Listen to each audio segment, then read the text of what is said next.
Welcome to episode 2 of podcast Americano. I am your host, Nate, and joining me today is...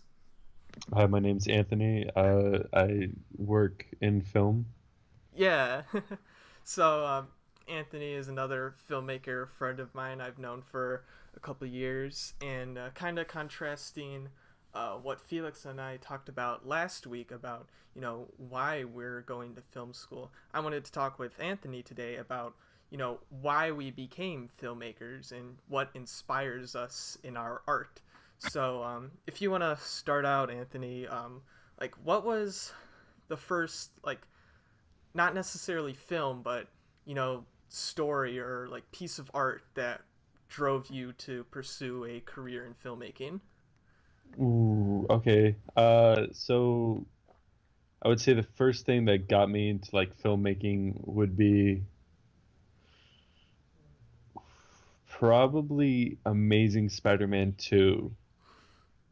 Now that's weird, but Yeah. it's just because my friend hyped it up so much, and then when I finally saw it, it was just absolute garbage. Just the thought of wow, if me, a freshman in high school, can recognize how horrible this is, that means I must have some sort of merit into understanding what good movies could be. So then I just kind of got more interested in what makes a movie good, and then from there, it was just interesting, and then I made the mistake of wanting to be a filmmaker. No, it's not a mistake. It's good. Good. No, I mean, it's just you're. kicking your own ass. I mean, you're in the great place to be one. I mean, me coming from rural Illinois, and now you living in the land of opportunity. Oh yeah, California. Wow. I mean, I got really lucky though because you were talking about film school in the last one, and for me, the community college I go to now Yeah. is just amazing. It's like okay, in some places they have a film school. This is like a film boot camp. Oh, okay. Yeah. My professor is an absolute psychopath, and I have nothing but respect for him. Cool. Cool. Uh, he came into my high school junior year, Mhm. and and at that time I was thinking why would I want to go to community college? That's just extra school, and I just want to go make films, man. Yeah. And then he was like, hey, you want to make movies? You want to be on set? Come to Saddleback. We got some kids who actually consistently get jobs more than anyone else, and we got this guy who's working with David Fincher Oh, consistently. nice. Yeah, he doesn't do it anymore because Oh. David Fincher's a psychopath. But God, I love him. Yeah. Yeah. I mean, going back to our origin stories in films, Oh ah, man. man, mine goes back probably 10, 12 years, and it didn't even necessarily start with film because I was really into playing video games, like a dumb 10-year-old you are. Um, and it was all these story driven games Halo, Bioshock, Assassin's Creed, and Uncharted that fascinated me the most, and those stories being told in an interactive way was just fascinating, and it was so inspiring for me. And Hmm. then I played all those video games for a couple of years, but as you grow older, you kind of get bored of those same games coming out over and over again. So then one of my friends told me about this one television show called Breaking Bad. You may have heard of it. Oh yeah. Oh man, that's real underground, man. Next, you're Yeah. gonna tell me about The Wire. Yeah, so Breaking Bad was another work of art that just captivated me completely. I binged it all over one summer, and that's when I knew that I wanted to be a filmmaker at some point. Just seeing Right. all those techniques and story elements being used um, in a series like that with so many cinematic Yeah. I storytelling mean, elements. it's all It's about yeah. yeah. Well, it's just all about storytelling. How you tell the audience to do something, Hmm. to feel a certain way. and then once you like see it and you recognize it, it's pretty kick ass. Yeah, and like you get into Breaking Bad. I binged it all on Netflix. Then the recommendations tab at Netflix caught my eye, and then Mhm. I started like watching all the filmographies of Quentin Tarantino and David Fincher, and like that just like dug me deeper into this whole like cinephile rut I was in, to the point Yeah. where like I was annoying the shit out of all my friends at high school, like telling them, "Oh, you gotta watch Jackie Brown, or you gotta watch Zodiac." Jackie Brown. Yeah, did you say Tarantino's worst film? Okay, we might have a disagreement about that. Jackie Look, Brown is magnificent. it's not a horrible film, but as far as uh Tarantino movies go, it doesn't have enough of his pizzazz in it. Yeah, yeah, I guess like that's a conversation for another day, I guess. Yeah, But okay, yeah. um, yeah, just like discovering like those auteurs, and going deeper and deeper into my fascination with film, discovering other like these one-off directors, and like these entire like auteurs who have been making films with such style, like Wes Anderson. um, it's just a really fascinating rut that I fell in, and inspired me to become what I am today. Mm. Uh, you mentioned Auteur. I used to like before I got into school and like started working on sets. I used to like be way into that whole auteur theory, thinking like, oh man, I'm gonna go in there and make my own style. And then the first thing you learn is that auteur theory is absolute garbage. Yeah. Yeah, it like work maybe like in Hitchcockian times, but right now it's like everything is so collaborative Yeah, it's and very few and so far between in terms of yeah. auteurship. And like the most thing you'll find that's auteur is like a student film, maybe. Exactly. Yeah. Yeah, having like that kind of like authority over a film, like it comes from years and years of practice. I mean, you Yeah. don't really see like obvious like style in Quentin Tarantino films until, I want to say, Pulp Fiction. Kind of, yeah. It started in Reservoir Dogs, but I think he really honed it in Pulp Fiction. That Yeah. was like his point where he understood what he was doing. Mm-hmm. Exactly. And I mean, like that's for like anybody with like an interest in film. Like you just have to watch like a wide variety of stuff, not necessarily just movies, but I Yeah. mean, watch television shows, watch, read comics, watch, or listen to like serial radio shows. Just consume as many modes of storytelling as you can until you could find um, your own voice and how you want to project that onto the world. Yeah. Um, Yeah. It's never like a bad idea to look into other art forms. It's just so like especially if you're going to be a filmmaker, every other art form is incorporated into film mhm, in one way or exactly. another. So like if you I know musicians who like are working on films now. I know like so and so painters even who just like there's a department for you in a movie if Exactly, yeah. you have another like everything is involved and it's so like amazing. Yeah, it's so fascinating to see that, and especially when you go to a film school like mine, there's so many collaborations between departments, and it's a beautiful thing to see, and there are like so many people to meet, and like collaboration is like one of the most important things in art, to just get your name out there and improve yourself as well as improve others. Yeah. And kind of going back to what I was saying with like consuming all modes of art, when I was like making my shitty movies in freshman year of high school and stuff, my only real inspiration were like those few like Tarantino, Fincher films and video games that I played. And over Yeah. time, for me consuming more intricate pieces of art, like once I got into musicals, I was starting to pay attention to like the importance of music in films. And then Right. when I got into manga, like that was just introducing me a whole bunch of inspiration in terms of like action and just like developing characters. Yeah. Or just like interest. I know you and I are both have a shared interest in JoJo's Bizarre Yeah. Adventure, and Yeah. yeah, it's just like for me a lot of it comes down to like the color palettes used, and I Exactly. always try to like incorporate something that isn't that's pretty but like isn't so cut and dry. Like I saw this in a Nicholas Winding Refn movie pretty. Oh yeah. More like I just want to make something that's like interesting to look at.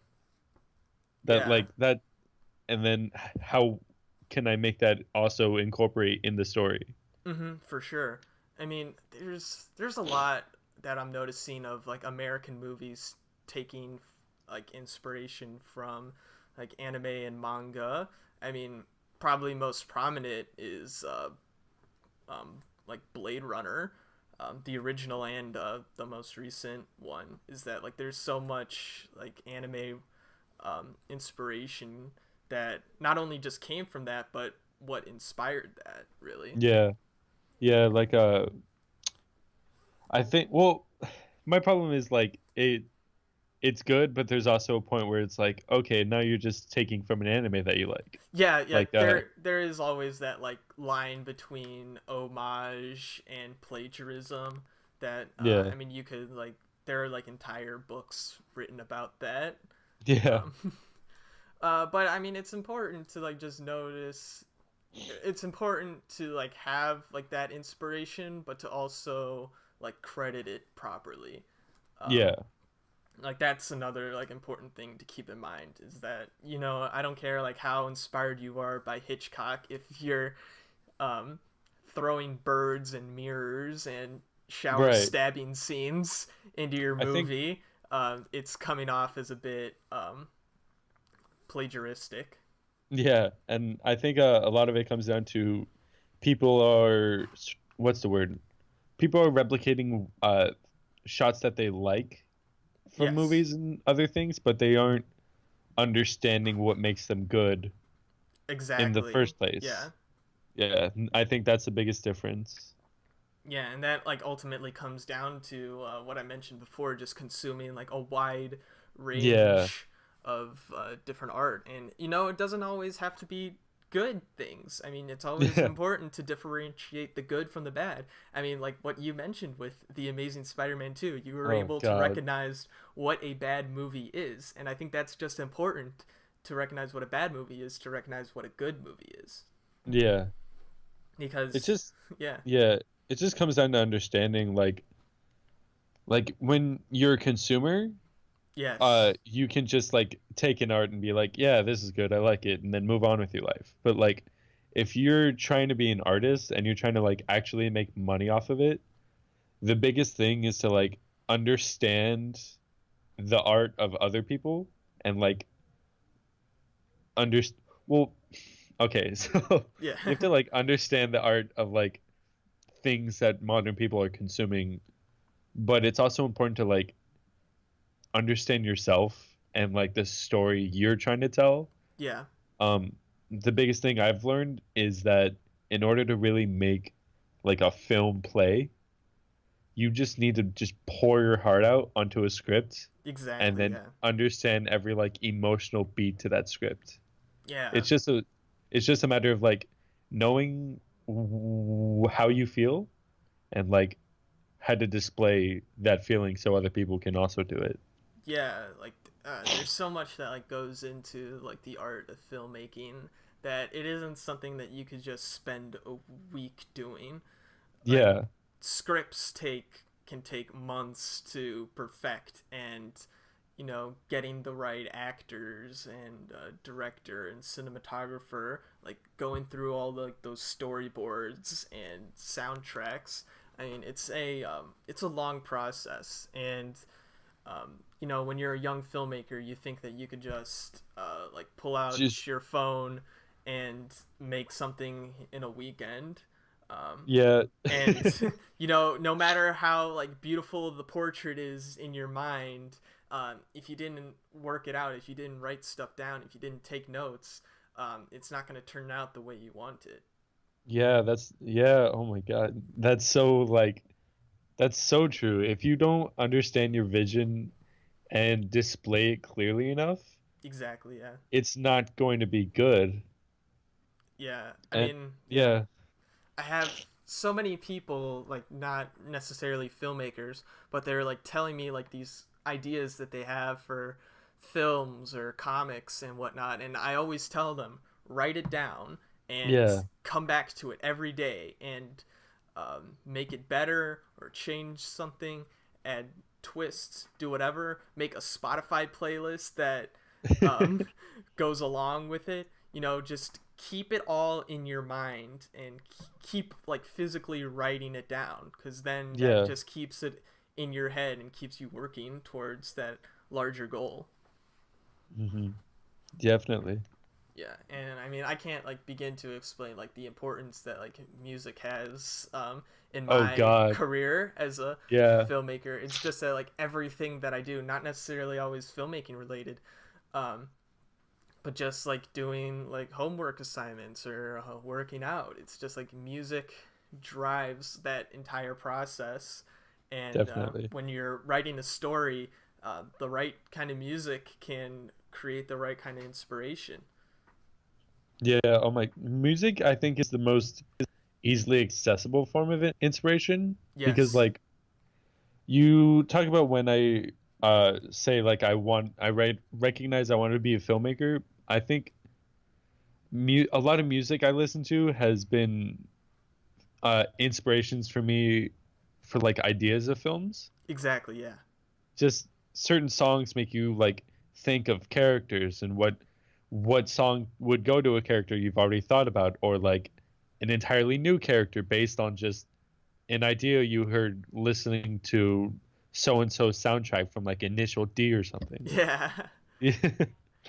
Yeah, and I Those, think yeah, there are like tons of movies that like have like those perfect soundtracks that just hit every correct beat, and yeah, um, like you have like a Edgar Wright or a James Gunn, and they have interviews where they're saying like while they're writing, they write those songs into the script because they yeah, know their significance, and maybe you want to be a little more subtle than that. You can't always, especially if you're a beginning filmmaker, you can't always get rights to big popular songs like that, but it's always important to like have that kind of inspiration in mind, because everybody listens to music.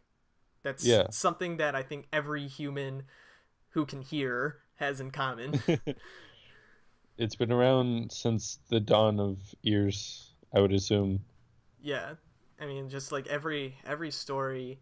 I mean, I can't really think of a film uh, that doesn't have a song at the core of it driving the plot. I mean, whether that Yeah, be like some kind of orchestral theme or um, some big pop song.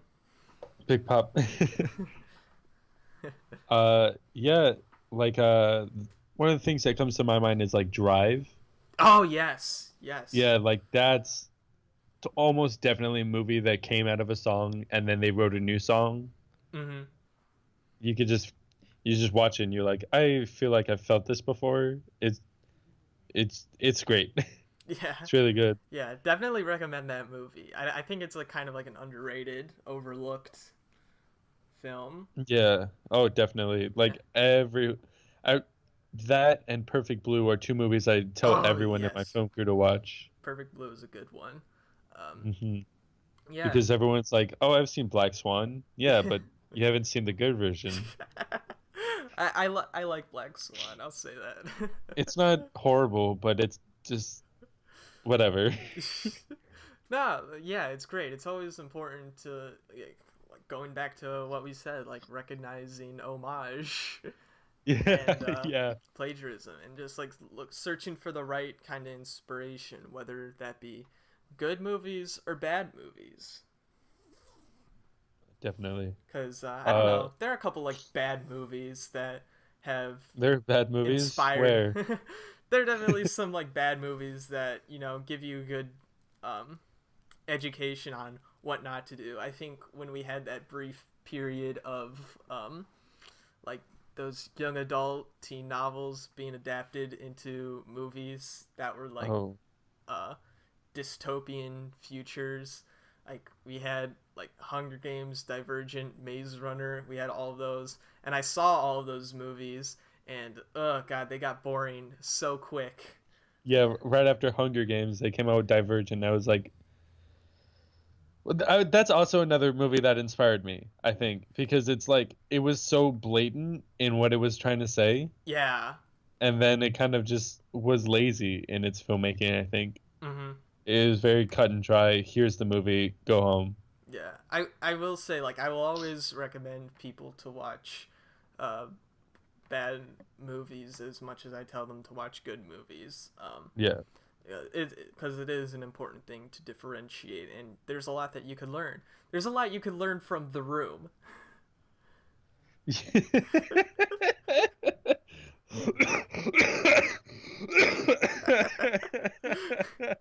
No, yeah, definitely. Oh Yeah. my God. There's so much to learn from. Oh my, there's so much. Just don't do anything the room did. Well, Just don't do it. there's some good things. I You're saw the tearing me apart, Lisa. I saw The Room recently, and like there's some things I could admire, like for like as bad of like a script and acting and directing it has, its editing is That's because it okay. has. That's because Tommy Wiseau sent it out and said, "Edit this.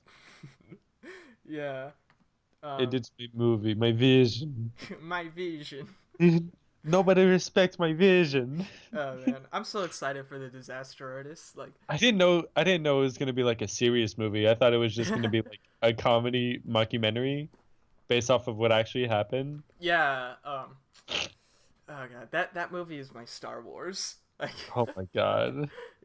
I'm like so pumped for it. I have my tickets pre-ordered. I've seen The Room twice in theaters, I and haven't seen it yet. I'm probably gonna watch it again before the Disaster Artist. Um, They should do a double feature. I mean there's got to be I'm some sure theater somewhere somewhere there are. doing that. Somewhere. Yeah. Um, I but gotta yeah, get my ticket for that. yeah. Yeah. I mean, like I don't know if I've expressed this enough in this episode, but if you want to make movies, you have to watch movies. I can't tell Yeah, you how many that's people I've run into that don't watch movies, and I ask them about like, hey, have you seen Psycho, or have you seen Silence of the Lambs? And they respond with a shrug, uh, and I'm like, you're in but film school, Jesus Christ. I want to be a filmmaker. Have you seen a Alfred Hitchcock movie? Yeah, Eh, yeah. I'll get to it eventually. It's important Can you to just at me, watch. Nate, please? It's important to like recognize like the older significant films and to see like their influence today, because I mean, as much as you want to create genius and original stories, a lot of them have been told, and it's your voice that's unique. So like Hmm. dip your hand in a couple of cookie jars, but make sure that in the end that it's your cookie. Yeah, and that just comes down to like pull from your own experiences. I Yeah, think a lot exactly. of too many filmmakers are like hiding behind a lot of like layers of Mhm. just, oh, I like this movie and this movie and this movie. You can tell in my film, but like I your films should tell me something about you. And that's the most important thing. Like above all else, is as long as you have something that like I can feel for, and you're Yeah. using basic film structure to get this story across, it'll resonate with people, and it'll get to like wider amount of people than you think it will, just because it's real. It's something people can like watch on screen and recognize with themselves. And that's like the biggest problem with filmmakers. We're just too scared. Mm-hmm. because people are gonna judge us. Yeah, and I feel like just this year, like a lot of like the best movies that have been coming out are very personal stories. Oh, Like most definitely. recently, Lady Bird. I mean, that's probably my favorite movie of the Oh, year right now. Like that is oh, a you like very, Lady Bird? it is a very personal story, and like it just captivated me completely. Um, Hmm. Three Billboards Outside Ebbing, Missouri was a very personal story, and it was just fascinating to watch that. So, um, yeah, I think that's just a good thing to keep in mind is like you want to tell your story. You don't want to tell someone or something else's story again Yeah, cuz you're the only one with your story. And if yeah. you don't That'll only get you so far. mhm, Like I don't know. Star Wars did it maybe, and then yeah. that's it. But Star Wars at least had some sort of identifiable. I want to not be who I am right now kind of story to it. Yeah, like there are layers definitely to peel back on Yeah. a lot of those movies. Um I mean, you could like spend hours kind of analyzing, like the stories within the film and how they reflect to the larger world. I know Star Wars definitely had some of that, and Hmm. it's important to recognize that. Um, yeah, watch Yeah. movies. Watch uh, movies. Don't be afraid to pour your heart out onto a script. My film professor, Professor Charlie Myers, gave me gave us the most like inspirational thing is that if I'm a vampire and I can lick your script and not get a kick out of it, then it's not good mm, because you just need to just tear your heart out, just throw it all over a script, and it just needs to bleed. yeah, that's actually that's really good advice. I might Yeah, I might tell that to people now. And I it's yeah. it's arguably the most important, just because it's like everyone has cool ideas, but cool ideas are only going to get you so far. Exactly. Cool ideas are only going to draw in other people who think that idea is cool. You're not going to convince anyone else that your cool idea is cool because you're not bringing anything else to the table. Cool ideas are just a word. Your Yeah. story is a novel. Hmm. All right, and I think we can end it there. Thank you, Anthony, for coming on the show. It's always good Yeah, to have you. definitely. Thanks. Um, Thanks for inviting me. It was fun. yeah. Uh, be sure to subscribe for future episodes. You could also follow all the links in the description below. Also, leave some feedback in the comments. I'd love to hear what the listeners are thinking. Again, thank you all for listening and respect women.